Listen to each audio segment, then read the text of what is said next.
Hello everyone. So for this video, I want to go ahead and teach you guys section 2 to basic derivative rules. So the nice thing is in the last video for section 2.1, we had a really long and tedious process using limits to figure out what the derivative of a function is. However, there are a lot of rules that can get you through these problems in a much more quick and efficient way. So that's what this section is going to be, the introduction of going over those types of concepts. So the first thing you got to understand is, just like what we learned in the previous section, you got to know what the proper notation is for derivatives. So what we've seen is that, like, if we had a function f of x, the derivative, we can just go ahead and write it as a tick mark with next to the f, and that's f of x. Sometimes they'll give you the function kind of like you'll see below, where you have y is equal to something. That's another way that you can write a function, and if you wanted to represent that in the form of a derivative, it'll be y prime, right? That's what the tick mark means, it's prime. Sometimes you'll see it in the form dy over dx. This essentially is another way of saying, like, you're taking the derivative of your y function with respect to x. And finally, the last way that you'll see, and this is kind of how I'm going to write it in the form of my rules. This is the derivative with respect to x of my function, f of x. All right. So if you see any one of these forms of, or if you see me write any one of these forms, it essentially just represents the derivative. So I don't want to spend the whole video going over this problem of using the derivative, the definition of a derivative. I'll just kind of show you, just kind of as a refresher from what we did in the last video. So if I wanted to take the derivative of this function, I would take the limit as h approaches 0 of f of x plus h minus f of x divided by h. We go through this really long and tedious process to cancel things out and cancel out an h, and then eventually plug in 0 into h to go from this to 4x minus 3. All right. The good news is we don't have to do this every time. I wanted to introduce it to you that way because you'll sometimes see problems on the AP exam where they would have you, have you look at the worked out version of this and then pull out what the answer is. But we're going to go ahead and skip all of this, and I'm just going to jump straight into the power rule and exponential rules. For the video, I'm not going to do this problem. I would probably have them do this, if we were in class, have you do it for belt work. But essentially, there are 6 rules that I want to go over as far as the power rule and exponential rules, all right? And they are as follows. If I took the derivative, right, of a constant, okay, that's what I mean by this. The derivative of a constant, that answer is just going to be 0. That's your first rule. Very simple. The next rule I wanted to go over is if I take the derivative with respect to x of just a single variable x, just x by itself, then the answer is going to be 1. Okay? If I took the derivative with respect to x, and this is going to be a big one, this is called the power rule, right, of x raised to some power n. Essentially what I'm going to do is I'm going to get this exponent n, bring it to the front, so it's going to be n times x. And then what I'm going to do is I'm going to get that whatever value that is for the exponent and subtract 1 from it. Okay? So x to the n power is bring the exponent to the front and then subtract 1 from that exponent. You'll see some examples of this soon. All right? So I'm going to start off with just those 3. I'm going to go over the exponential and natural log ones soon.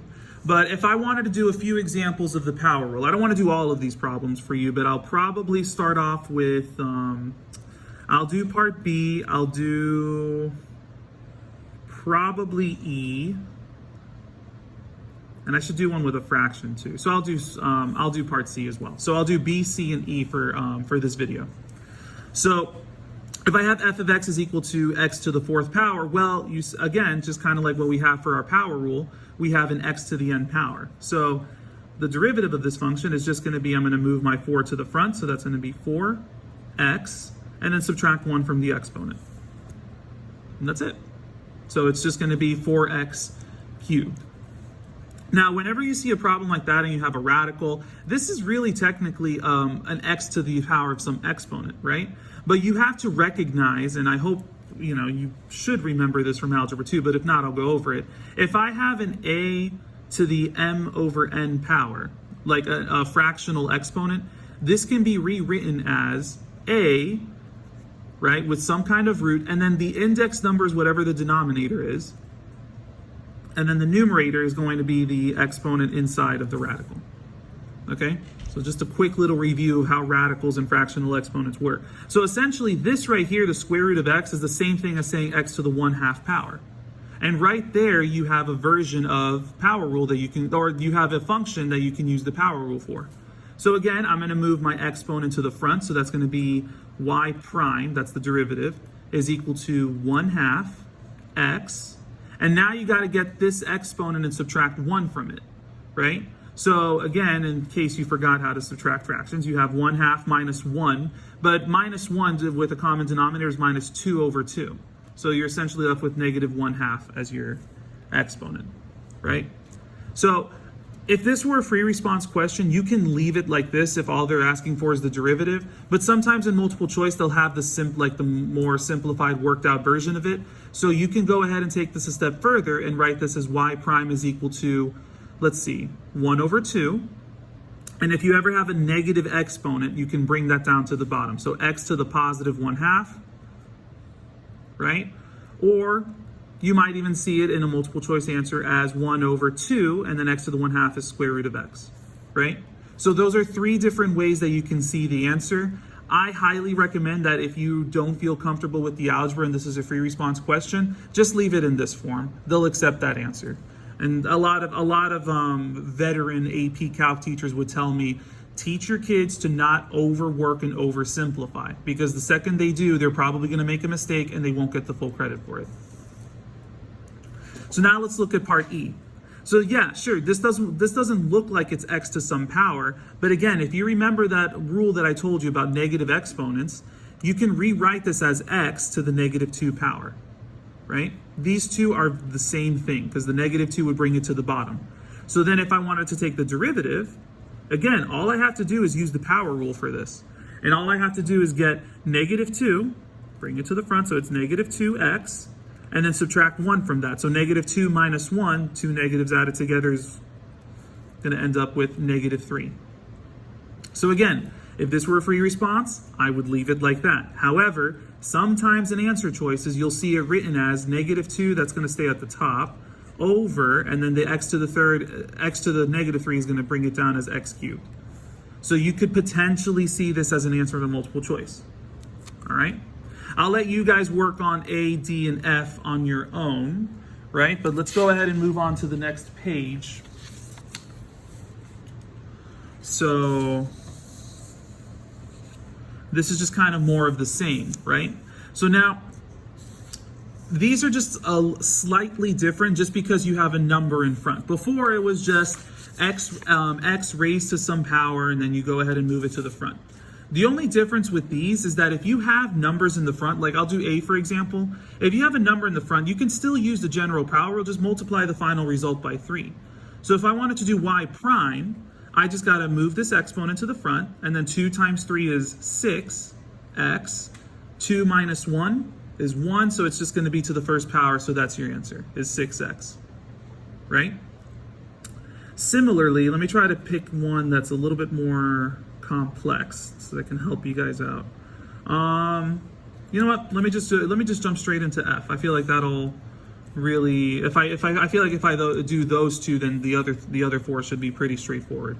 So with this one, again, if it's not in a nice form to where you can easily do the power rule, let me zoom in a little bit. All right, let me focus in. There we go. So I would go ahead and rewrite this as negative 8.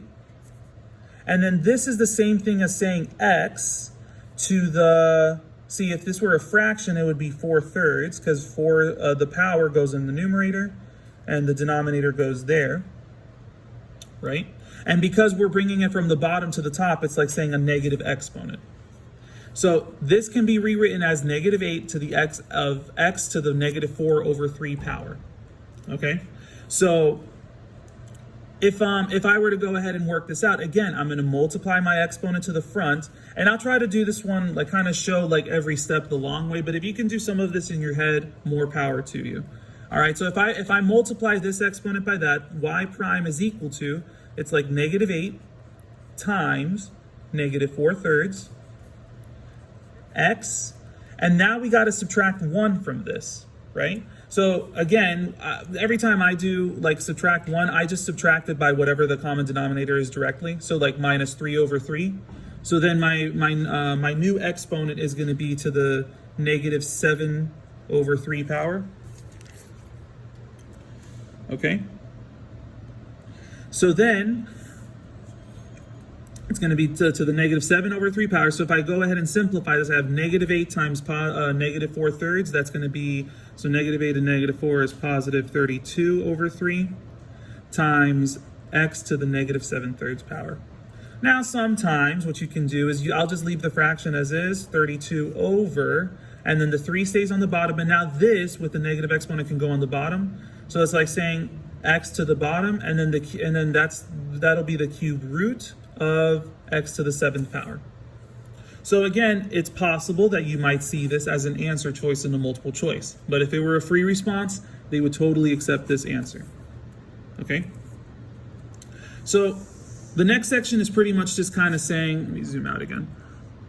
For this next section, the sum and difference rule, it's just applying the power rule that we've pretty much have done earlier, but applying it to multiple terms on in these problems. So again, if I were to do part A, all I'd have to do is just do the power rule for each individual thing and then just kind of combine them at the end, right? So if I did the power rule for this, the exponent goes to the front, so that's 3x, 3 minus 1 is to the 2nd power. Then I'm going to do the same thing with this. Bring the 2 times negative 5, that's negative 10 to the with x, plus, now if I have 2x, right? If it's just x, remember how before we said that the derivative of x alone is going to be 1? Well, so you take the derivative of x and then you multiply that by 2. Or you can almost think of this as like saying x to the 1st power, and then multiply 1 by 2, which is 2. And then 1 minus 1 is 0, and anything to the 0 power is just 1, so you can just leave it as that. Right? There's multiple ways. That's really the reason why the derivative of the power of x is just going to be 1. It's like saying 1 up front, multiply it to the front, and when it's to the 0 power, the whole thing's just equal to 1. And then, of course, minus 7, the derivative of constant, is just going to be 0. So that's your final answer right there. All right? Let me see. What other one can I do to just sort of... I'll go ahead and do parts D and F. I feel like those are, well, F I definitely have to go over because I put quite a few problems on the problem set for that. All right. So for part D, if I were to work this out, all right, I'm going to go ahead and say y prime is equal to, so I'm going to multiply 3 halves by 5. So that's like 5 times 3 halves, x to the, and then 3 halves minus 1. So that's like 3 halves minus 2 over 2. That's 1 half. So x to the 1/2 power, and then minus 5, so I have 6 times, now I'm multiply this by 5/3, x to the 5/3 minus 3/3 is 2/3, and then plus, and then with the 4 over x, that's the same thing as saying 4 times x to the negative 1 power, because again, that's x to the 1st power on the bottom, but if I brought it to the top, I make it a negative exponent. So if I multiply the negative 1 to the 4, that's not a plus anymore. Now it's minus 4x, and then minus negative 1 minus 1 is negative 2. Okay? So now if I go ahead and simplify all of this, right? Again, if you left this as the answer on a free response, they would accept it. But I'm going to go ahead and simplify this. So it's going to be 5 times 3 halves, so 5 times 3 is 15/2. And that's, I'm just going to leave it as x to the 1/2 power. And then if I simplify this, negative 6 times 5 is negative 30/3, which is negative 10. I don't know why I wrote that. I should have just done it ahead of time. And then negative 10x to the 2/3. And then this becomes minus, I'll leave the 4 at the top, and then I can bring this down to the bottom as x squared. All right. Sorry about getting sloppy there. Now for part F, very typical SAT style question where you have multiple terms on the top and only one term on the bottom. All right, sorry, I got interrupted. So this is a good problem to work out because it's something that you would often see on the SAT. So if you had multiple terms on the top and only one term on the bottom, right, inside of a fraction, what you can do is you can go ahead and separate this off into like 3 separate fractions. So I have 8x cubed over x plus 4x squared over x minus 3 over x, right? And then what you can do within each fraction is simplify it depending on like how many x terms you have on the top and the bottom and so on and so forth.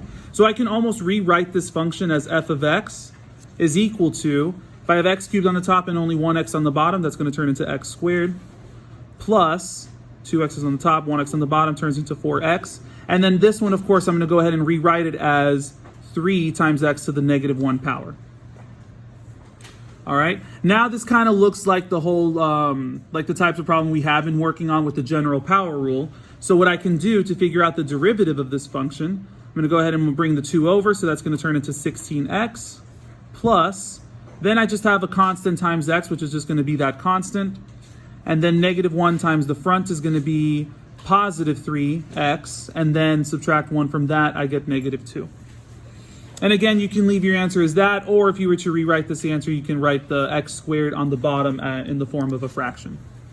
So those are pretty much that's pretty much a good overview of how to use the power rule for different types of polynomials. Now, let's kind of go back to this page and talk about the different rules for power, for exponential rules, and even logarithmic rules. All right, let me look for my notes here. So the other rule that you have to know is if you took the derivative with respect to x of anything with a base of e to some exponent, right? That's essentially going to be, you're essentially going to rewrite e to the u. I'm just going to say as e to the u being like any expression for an exponent. And then you're going to multiply that by the derivative of whatever your exponent is. All right? So just to quickly say, the derivative of anything with the base of e is e to the u times u prime. Now, if I wanted to take the derivative with respect to x of anything with a natural log and anything inside of it, all right, I'm essentially going to get the derivative of the inside, so u prime, divided by what the original was. So the derivative of natural log of u is simply going to be u prime over u, the derivative of the inside divided by the inside. And then the one that most people forget, even myself, is the derivative with respect to x of any base number to the power of u. And that's going to be equal to, you're just going to rewrite this expression. Then you're going to multiply it by the natural log of whatever your base number is. It's usually a constant, right? And then we're going to multiply it by the derivative of that exponent. Okay, so I'm going to show you a few examples of how to do each one in the next part. So here we've got some exponential rules. Obviously, the most common one about is like part A, where they say what is the derivative of the function, and most people say, oh well, the derivative is going to be just e to the x, right? But I want you guys to get in the habit of multiplying it by the derivative of whatever the exponent is going to be. So the derivative of e to the x is going to be e to the x times the derivative of that exponent, which is 1. Which, yes, it does turn out to be e to the x. So we're good there. Right? For this one, again, the derivative of anything with an exponential function is going to be e to the u times u prime. So e to the 5x times the derivative of that exponent 5. And then, of course, you know, mathematicians, we like to put things in the right order, so I'll just go ahead and rewrite that as 5e to the 5x. Okay? So that's how you figure out the derivative of y. Then we get into some pretty complicated versions of this, right? So I'm going to go ahead and rewrite this exponent as, so it's obviously 3x to the 4th plus 5x, and if it's cube root, that's to the 1/3 power, minus 9x plus 2. All right, I always just like to rewrite it just to kind of make sure that I don't make any mistakes. So then the derivative of this, and I don't think I should have made more space for this, but that's fine. We're going to essentially rewrite the exponential function to the 3x to the 4th plus cube root of x minus 9x plus 2, and then multiply it. So multiply it by the derivative of that exponent. So the exponent, we're going to go ahead and move the 4 to the front, so that's 12x cubed plus 1/3 times 5 will just be 5/3. X to the, and then 1/3 minus 3/3 is -2/3, minus 9, and then the constant is going to be 0, right? So we're multiplying it, multiplying this exponential expression by this entire thing. It's not necessarily more difficult. The answers look pretty long, but it's pretty simple if you look at each individual step. Then we have, I'll just do problem F and I'll leave these two. I'll scan the answers for these two in a bit. But for F, this is one where we have a base number that's just a constant. So again, looking back at our formula for that, we're just going to go ahead and rewrite the expression a to the u, or in this case, 7 to the 4x minus x cubed power. Then we're going to multiply that by the natural log of that constant, so the natural log of 7, and then multiply that by the derivative of our exponent. So obviously the derivative is going to be 4 minus, and then bring the power down, 3x squared. And that's it. You can just leave your answer like that. I don't really think there's a way to make that look nicer or rearrange things to where it's nicer. All right? So that's kind of a quick little overview how to take the derivative of exponential functions, and then of course that, or constants raised to a power. Let me find my third page. And then finally, some natural log stuff. All right. So for natural log, sometimes these problems are easier to do if you remember what your natural log rules are. However, if you don't remember, that's fine. You can just go ahead and just take the derivative of, I'll do A and C just for right now. So what I can do for this is I'm going to take the derivative of h of x is equal to, and remember, the derivative of natural logs is whatever the derivative of the inside is divided by what the inside originally was. So the derivative of the inside is 5 divided by 5x. And then that, of course, cancels out and turns out to be 1 over x. And you'll notice a pattern. It's always, if it's just an x term, even with a constant in front, it's always just going to end up being 1 over x. All right? And then if I look at, these don't take long. I'll just go ahead and do them.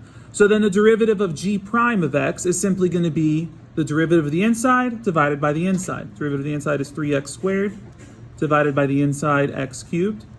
And that, of course, can be simplified as the 2x's cancel out with 2x's there, so I'm just left with 3 over x, right? Alternatively, if you knew your log rules, right, which I'm sure most of you should remember, but probably don't, you can get your exponent, move it to the front, and you have 3 natural log of x, and then natural log of x is just 1 over x times 3, and that's your answer. So 3 over x. All right. Again, it's not necessary, but sometimes you'll come across problems where it will help. All right. Then for this problem right here, if I have the natural log of this whole thing right there, I'm going to, again, y prime is going to be equal to the derivative of the inside, so 14x to the 6th plus 5, divided by whatever that inside was, 2x to the 7th plus 5x minus 9. And that's your answer. All right. I can't think of any times where they would ask you to simplify that any further. I mean, if you really want to sit there and try to factor that, go for it, be my guest, but I'm just going to move on. And then this one, this isn't saying the natural log of all of this. It's just saying the natural log of x minus this. So you can rewrite this as the natural log of x minus x to the negative first power. So the natural log of x, that's going to be derivative of the inside is 1. So hold on, f prime of x. The derivative of the inside is 1 divided by x. And then the derivative of this, you're going to bring the negative 1 here, so it's going to turn that into a positive x to the negative 2 power. Right? Which you can rewrite this as 1 over x plus 1 over x squared. And that's your final answer. So that's pretty much all you would need to do. I'm going to go ahead and post the solutions to the mixed practice and to any problems that I was missing so that you have as much practice as possible. I'm telling you right now, when it comes to derivatives, this is one of those topics that you just have to drill and kill as many of these problems as possible and expose yourself to all the different styles of derivatives that you can see, so that when the AP exam comes, nothing catches you by surprise and you've practiced as much as you can for this. So hopefully this was helpful, and if you have any questions, go ahead and either send me a message or post something in the discussion, and I'll go ahead and let you guys go. Good luck.